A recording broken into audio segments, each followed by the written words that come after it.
Pakistan cricket at its best. 1 minute down, next minute up.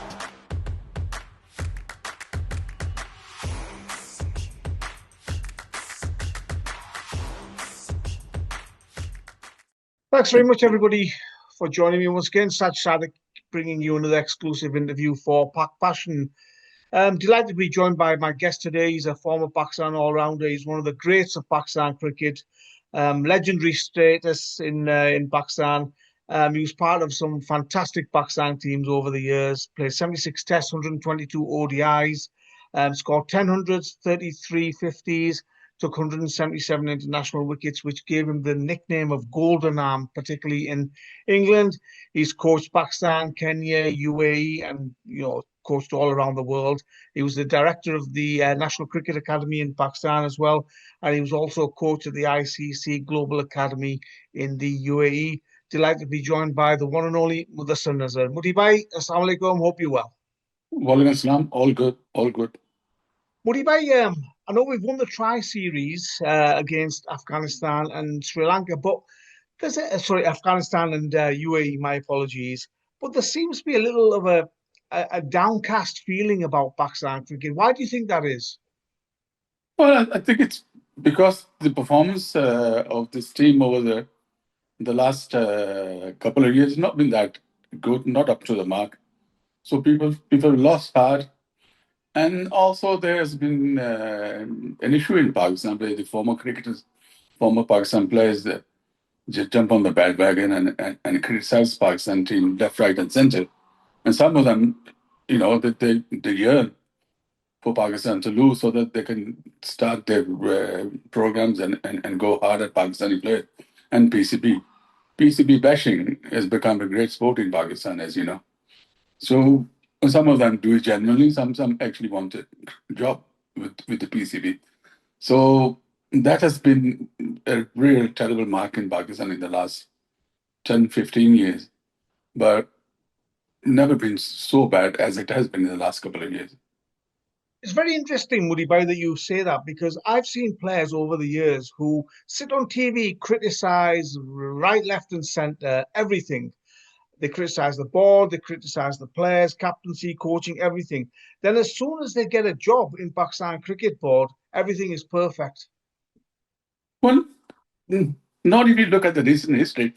Normally what happens is that you sign a contract with the Pakistan Cricket Board, and it is stipulated that you cannot give an anti-statement against VCP until 6 months after you finish your job. But as has been the case in the 4 mentors they announced recently, although they've moved on now, but those guys would love to work on TV and criticize PCB and PCB chairman. And yet nothing was done about it, which I thought was terrible, because you cannot really have a go at your employees in public, especially when it comes to cricket and you're a former player. So that wasn't the norm with Pakistan Cricket Board. Otherwise, it is pretty,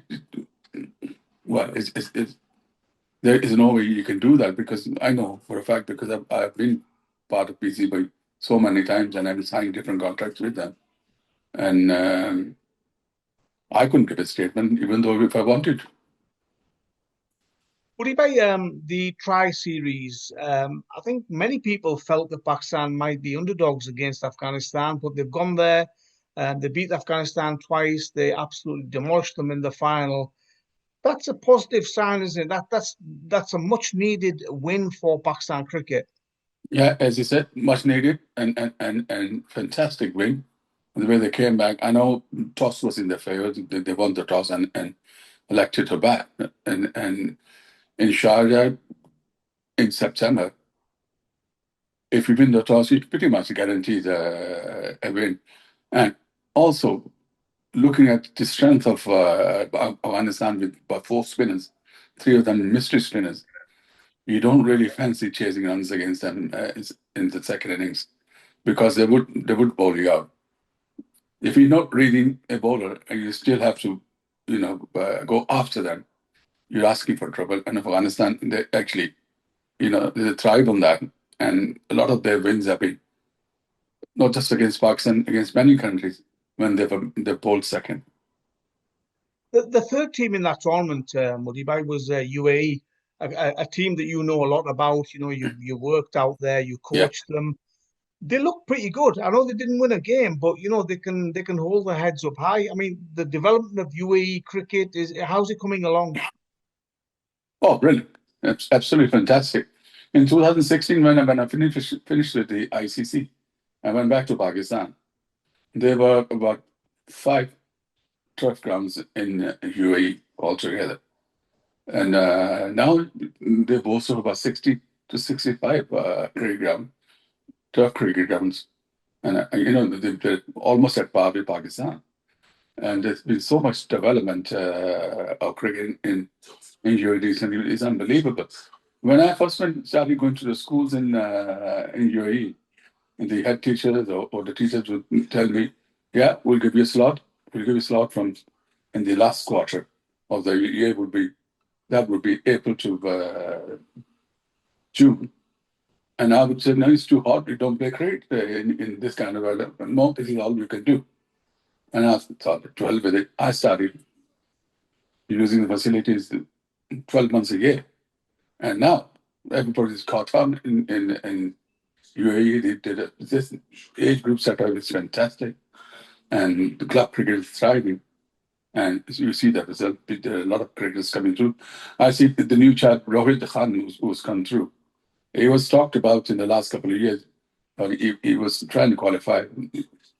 I think it's a 4-year period when you have to qualify, and he just come through. And there are various other cricketers who are qualifying. And as soon as they qualify, they come through, they're going to be even more formidable. As an expert in UAE conditions, Mudibhai, looking ahead to the Asia Cup, what can we expect in Dubai and Abu Dhabi? Because obviously the matches are going to be played there for the Asia Cup in September. Well, pitches are going to be similar. Abu Dhabi and Sharjah and Dubai, they use the Nandipur soil from Pakistan. So the behavior pitches will be almost as it has been. Obviously, you are going into a tournament in Dubai and Abu Dhabi where the pitches are going to be fresh because it's the start of a new season. But you would expect decent pitches. Maybe the ball won't spin as much at the start of the tournament, but it certainly, as the tournament grows older, spinners will come into their own in the tournament, depending on in the evening how much dew falls, because that can happen in Abu Dhabi and Dubai, especially Dubai. So remains to be seen. Toss may play a major factor. But looking at the strength of all the teams, Sri Lanka recently have done really well. They've come through, they've got a couple of decent bowlers now, and the batting has always been reasonable, especially the opening batsman. I think his name is Nisanka is doing really, really well. And they're always up for a fight, Sri Lanka. But obviously, you've got India, you've got Bangladesh. Bangladesh have brought in a lot of new faces after the turmoil of last year, and I think they're just trying to raise their head again. I know in Bangladesh, the cricket setup is very good. I've been there in the last couple of years. I've looked at the setup. The academy setup is fantastic, as good as any in the world. So they will never be far away from producing young cricketers, and they have a lot of young under 19 cricketers coming through. So they will be up for the task. And then you've got Afghanistan, Pakistan, India. Obviously, they rank high above everybody else because of the strength. But you never know with the likes of Pakistan and Afghanistan. On the day, they can beat anybody. So, I mean, India and Pakistan could play 3 times Mudibhai in this tournament, given the sort of the format. They're in the same group, and then they could play in the Super Fours, and then who knows, maybe even in the final. I mean, as a veteran of India-Pakistan matches, Mudibhai, they're special occasions. Even now, I mean, I remember back in the day when Pakistan would dominate India most matches. Obviously, the tables have turned now, but they still remain fantastic encounters, don't they? Well, you can judge by the amount of sponsorship it generates and how many people watch this game. And people put it at par with the Ashes. And I think you probably could generate more funds, more eyeball in India, Pakistan series.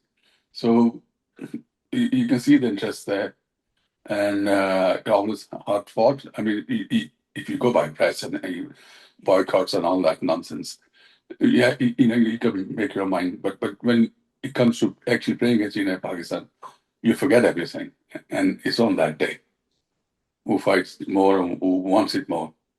And I think that was the case again. It doesn't matter how bad Pakistan's done in the last couple of years, it lost against the winners. But when it comes to India, they will be up there for, well, hopefully for a win.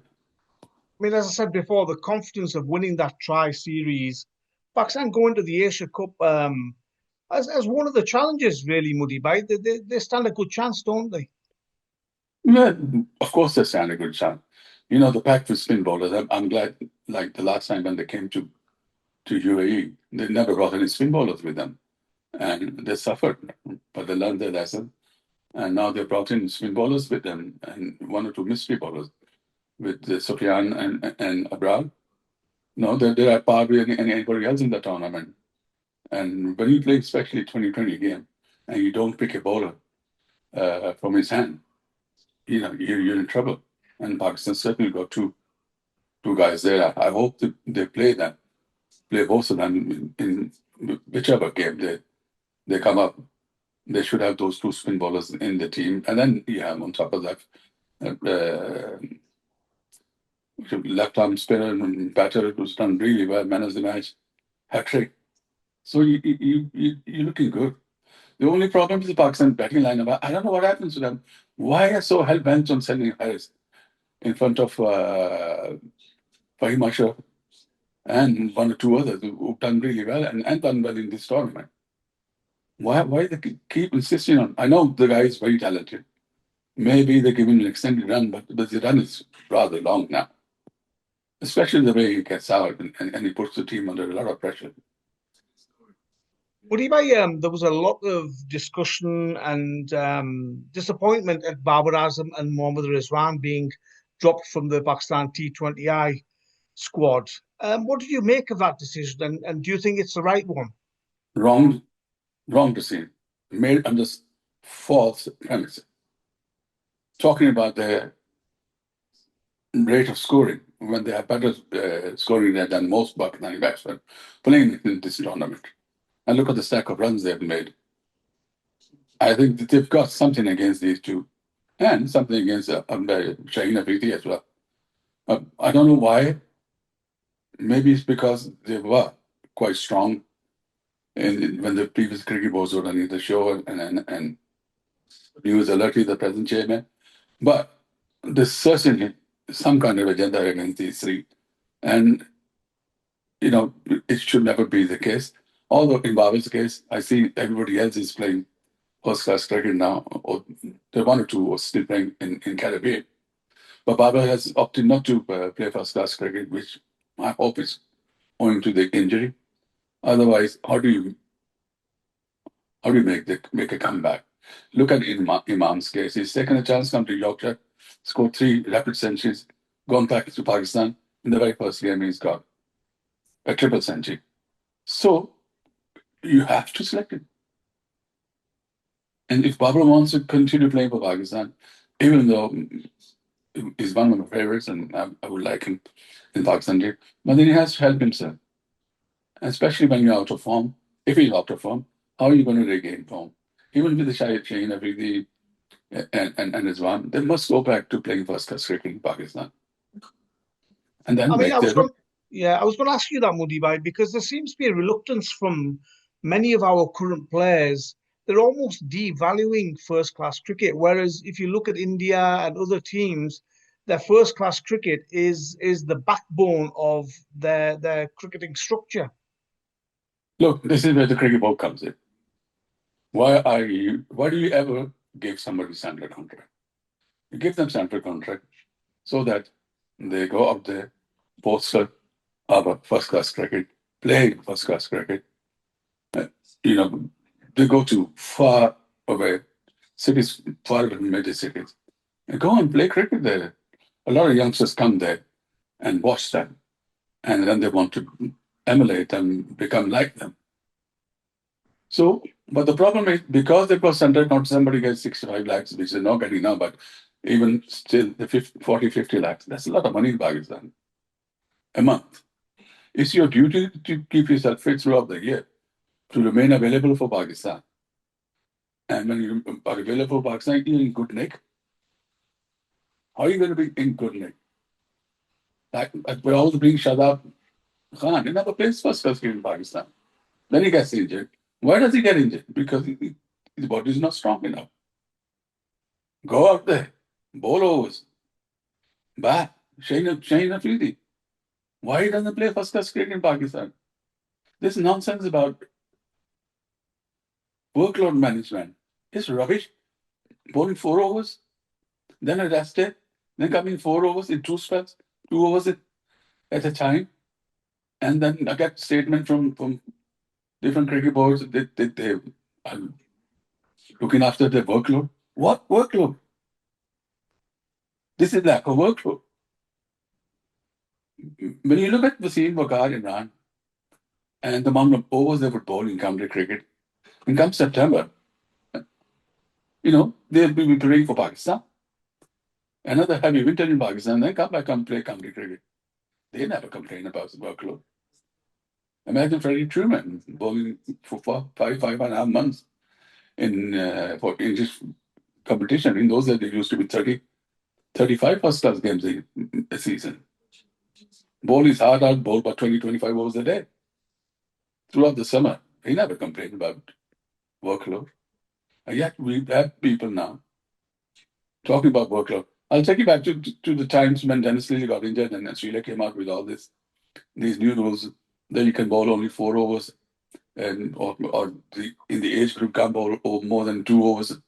And they applied that, and in the beginning it started to work. But then they realized the likes of Pat Cummins were breaking down. 1 or 2 of the fast bowlers, genuine fast bowlers came and started playing for Australia, did really, really well. Then they would break down, and then they realized, oh my God, it's going the other way. They need to have their legs strong. They need to have their body strong. So what do? Throw them back in club cricket, throw them back in first class cricket. Let them bowl inside the gym. Go up. And since then, only now Pat Cummins started talking about niggles again. Otherwise, he had a stress-free career for the last 5 years. So all this nonsense about workload, we need to throw it out of the window. This talk about bringing psychologists and power hitters, power hitting coaching. I've never seen it work. A lot of people, including Pakistan, ECB, English Cricket Board, Australia, have brought in power hitters, brought in psychologists. 3 months down the line, they know what to see. I was just going to say, Mudi, sometimes with the squads, there's more coaches than players. Do you think players these days are pampered and like overcoached almost? Well, you don't overcoach. You don't overcoach because there's only 20, how many hours in a day you practice? 3 hours a day. Then you're traveling. Then there are rest days. Then workload. Then they give a time off. This is rubbish. Mudi, I just wanted to talk to you finally about Mike Hesson. I'm a little bit surprised, I'll be honest with you. Mike Hesson's a lovely guy. I've spoken with him many times. And I'm a little bit surprised that he's working for Pakistan Cricket Board because given what's happened with Jason Gillespie and Gary Kirsten, I'm surprised he's actually taken on the role as head coach of Pakistan White Ball. How do you see that relationship going? He's obviously doing an okay job. He's very well respected. But are you a little bit surprised that he's there? No, I'm not surprised. First of all, I think he's a first-class coach. He's a good coach, made a name for himself over the years. I met him about 15 years ago in Kenya when he started coaching Kenya. He was only just starting his career. And my old friend Dale Hadley had a lot of nice words to say about Mike Hesson. And I've seen him grow in the job in different parts of the world. Done really well. But I'm a little bit surprised the way he's coaching at the moment. I think there's a big influence of Islamabad United there. Some of the players is picked. I'm surprised at that. So maybe he spent too much time in Pakistan and he knows the politics of Pakistan. But I think he will come through. I think this tournament, he will have learned quite a lot about Pakistan cricket and Pakistani players. And eventually, I think he will do well. There are signs in the last game that he started to get hold of players. And long it may continue. I think what we must do is also give him time. Give him time. And that should be the case with every other coach anyway. But he's got a very good pedigree. And hope he comes through. Well, Dubai, thank you very much for your time. Really appreciate it, and always interesting to listen to your views and gauge what's happening in the world of Pakistan cricket. So hopefully we'll catch up with you soon, and all the best. Take care. Okay. Thank you.